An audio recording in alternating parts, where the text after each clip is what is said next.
Now, I'm not saying I'm going to kill myself, but if I did, it would only be after seeing the end of One Piece. I have to know how this story ends. So, what's my relationship with death? I've got a pretty healthy relationship with death, to be honest. I used to be afraid of death when I was a kid. Like, I wanted to live forever. But now that I'm growing up, me and death are besties now. And I think the reason for that is you never really know when your time is up. Like, I know people younger than me that have died, people in their 40s that have died, people in their 80s that have died. And what I've taken from that is you need to get what you want out of life and just be more grateful. So I've made my bucket list of what I want to do before I'm gone. And I've made peace with that. If I finish what's on my list, anything else after that is a bonus in my eyes. And I'll be able to live the rest of my life without any regrets. So something's on my bucket list. So obviously, witness the end of One Piece. See the 7 wonders of the world. I've been quite lucky and seen 3 of them already. See a total solar eclipse. See the Northern Lights. See the life-size Gundam in Japan. And get married and raise a family. But that's kind of difficult right now these days. But the main thing is, if I died today after One Piece ended, I don't think I'd be very mad. I wouldn't have too many regrets. So why One Piece? Why is it so important to me? So it's my favorite series. It's as old as me. It's been going on for more than 25 years. And it's been amazing the entire time, like arguably getting better and better each chapter, each arc. So the main reason for me, at least feeling like so much regret if I died before it ended, was there's so many mysteries left to uncover. And this might not make sense unless you've seen the show. I'm going to list off some of them just off the dome. So what is the One Piece? What is the Will of D? What happened in the Void Century? Is Luffy ever going to meet Shanks again? When's Dragon finally going to do something? Is Sanji going to see the All Blue?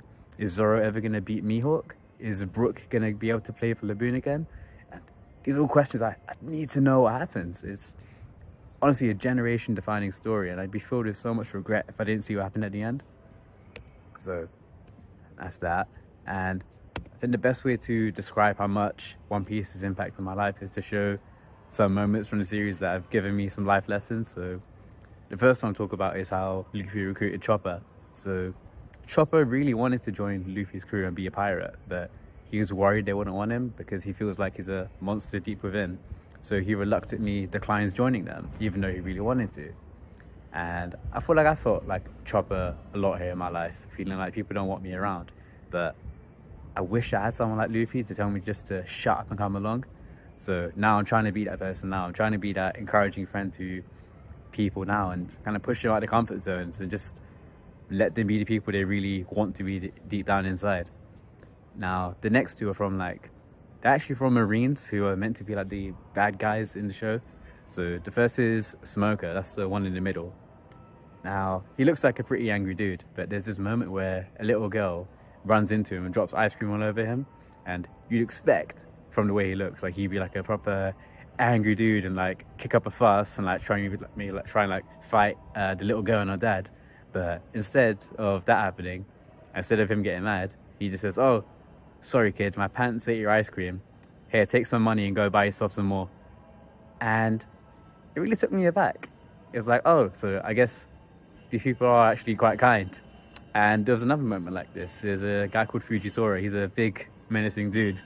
And he's walking around minding his own business. And a little girl nearby drops her balloon and it goes flying up in the sky. And you think like a big, important dude wouldn't really mind too much. But he actually used his power to pull the balloon down and hand it back to the girl.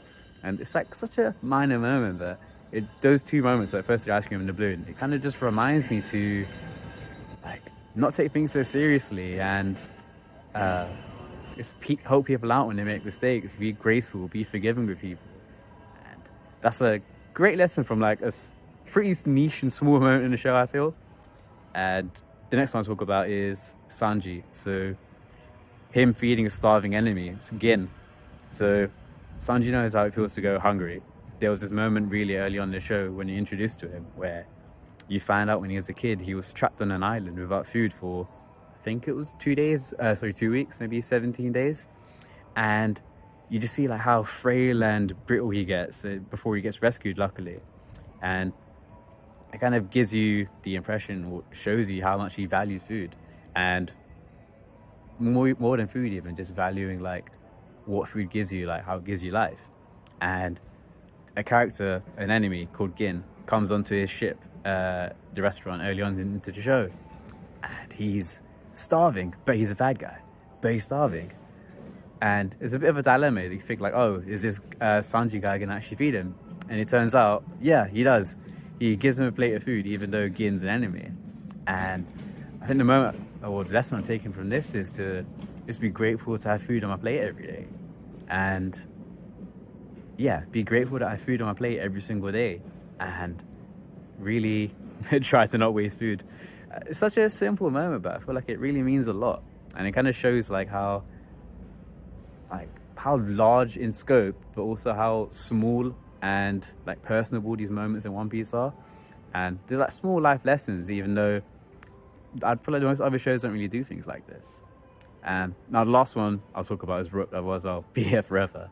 So his story is that he's been alone for a really long time. He has this power where he can't die. And well, maybe less than saying he can't die, he means he gets another chance at life. So he was stuck on a ship with a bunch of his crewmates, and what happens is all of his crew die, and he's just stuck there alone for like, I think 50 years, and he's just there alone. And until he meets the Straw Hats, he's just there by himself, being lonely, just surrounded by his crewmates' dead bodies. And what I've learned from him is how immensely he values the Straw Hats, so like his new crew, his new friends. And he values them more than I initially realized in the show, at least. And I think it kind of hits home for me because I did feel like I didn't have many friends growing up. It was only really at university where I felt like I found my friends for life. And they've helped me so much in life. Whether it was like studying, getting employed, getting advice on my style, and just being great people to hang out in general. And what I've learned from Brooke, and also Luffy after Marineford, is to value and appreciate the people you have in your life. Like, I feel like a life without friends, or even just a life with like 2 or 3 good friends, it's really something that will just boost your standard living and just make you such a happy person. So yeah, if you've got 2 or 3 good friends in your life, just be grateful to have them. Yeah, it's freezing outside. I'm gonna stop talking now, but that's enough out of me. I really enjoyed talking about One Piece, so I might do this more often. All right, see ya.